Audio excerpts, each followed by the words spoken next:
আসসালামু আলাইকুম ভিউয়ার্স, কেমন আছেন সবাই? আশা করি অনেক অনেক ভালো আছেন এবং আয়ন হোমিও ক্লিনিক এই চ্যানেলটির সাথে আছেন। আজকে বাচ্চাদের যে অ্যাজমা বা হাঁপানির রোগের কারণে যে সমস্ত লক্ষণগুলি প্রকাশ করে থাকে সে সমস্ত লক্ষণ নিয়ে কিছু কথা বলবো।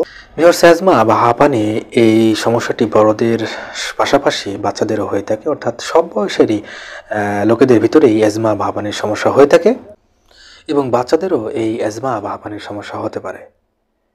আজকে অ্যাজমা বা হাঁপানির যে সমস্ত লক্ষণ প্রকাশ পায়, অর্থাৎ আপনার বাচ্চার অ্যাজমা বা হাঁপানির কোনো সমস্যা থেকে থাকলে কী লক্ষণ প্রকাশ করবে সেই বিষয়ে কিছু কথা বলবো।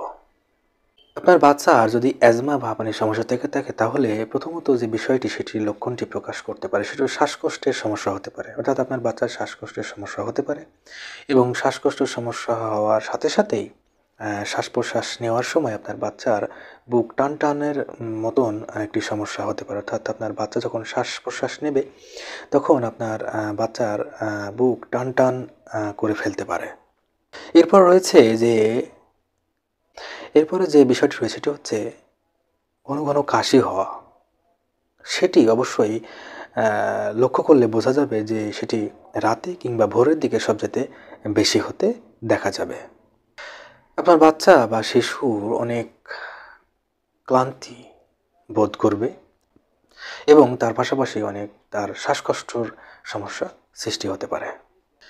একটু ভালোভাবে আপনার বাচ্চাদিকে লক্ষ্য করলে দেখতে পাবেন আপনার বাচ্চার চোখের নিচে ডার্ক সার্কেল, অর্থাৎ কালো স্পট পড়ে যাচ্ছে, তার মেজাজ খিটখিটে হয়ে যাচ্ছে, অর্থাৎ সে আগে যে মেজাজে ছিল সেই মেজাজে নাই।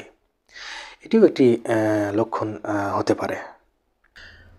শ্বাস প্রশ্বাস নেওয়ার সময় একটি আওয়াজ সৃষ্টি হতে পারে, সেটি শীষ দেওয়া অর্থাৎ মৃদু একটি আওয়াজ হতে পারে। সেটি একটু অদ্ভুত আওয়াজ, অনেক সময় এই আওয়াজটি শো শো করার মতনই একটি আওয়াজ হতে পারে এবং এটি মৃদু আওয়াজ হতে পারে এবং এটি বাঁশির বাজার মতন, অর্থাৎ মনে হবে যে আপনার বাচ্চা যখন শ্বাস প্রশ্বাস নিচ্ছে শ্বাস প্রশ্বাসের সাথে সাথেই একটি আওয়াজ সৃষ্টি হচ্ছে।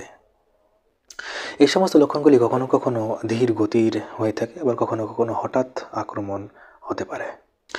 যখন বাচ্চা অ্যাজমা বা হাঁপানির অ্যাটাকের শিকার হয় বা আক্রমণের শিকার হয় তখন একটি জিনিস খেয়াল করলে অবশ্যই বোঝা যায়, সেটি হচ্ছে কারো কারো ক্ষেত্রে এই আক্রমণটি ধীর গতিসম্পন্ন হতে পারে, কারো কারো ক্ষেত্রে এই আক্রমণটি হঠাৎ হতে পারে এবং কারো কারো ক্ষেত্রে মারাত্মক আকার ধারণ করতে পারে এবং জীবনের জন্য হুমকি স্বরূপ হতে পারে।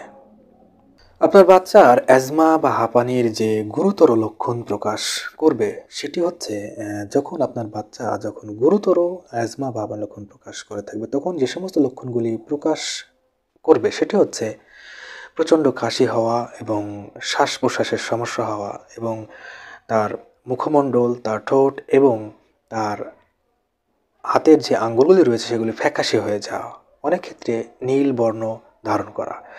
আপনার বাচ্চা যদি এই সমস্ত গুরুতর লক্ষণ কখনো প্রকাশ করে থাকে তাহলে দ্রুত আপনি যে কাজটি করবেন সেটি হচ্ছে বসে না থেকে দ্রুত একজন চিকিৎসকের শরণাপন্ন হওয়া এবং তাকে একটি সঠিক চিকিৎসার ব্যবস্থা করে দেওয়া। আপনি যত তাড়াতাড়ি আপনার বাচ্চাকে একটি সঠিক চিকিৎসার জন্য নিয়ে যাবেন কিংবা তার একজন চিকিৎসকের শরণাপন্ন হবেন এবং সঠিক চিকিৎসা পেতে সাহায্য করবেন বা চিকিৎসার ব্যবস্থা করবেন তত তাড়াতাড়ি আপনার বাচ্চার জন্য মঙ্গলজনক হবে। যেহেতু অ্যাজমা বা হাঁপানির আক্রমণটি বারবার আক্রমণ হয়ে থাকে, যেহেতু অ্যাজমা বা হাঁপানি একটি দীর্ঘস্থায়ী সমস্যা, এটি একবার আক্রমণ হলেই এটি আবার আক্রমণ হওয়ার সম্ভাবনা রয়েছে, তাই দিকে অবশ্যই বিশেষ সতর্কতা অবলম্বন করতে হবে যদি কিনা এটি আপনার বাচ্চার হয়ে থাকে। ভিউয়ার্স, আজকে এই পর্যন্তই, দেখা হবে অন্য কোনো নতুন একটি ভিডিওতে। সেই পর্যন্ত সকলে ভালো থাকবেন এবং সুস্বাস্থ্যতার সাথেই থাকবেন এবং আয়ন হোমিও ক্লিনিক এই চ্যানেলটির সাথে থাকবেন এবং এই চ্যানেলটিকে অবশ্যই সাবস্ক্রাইব করে রাখবেন।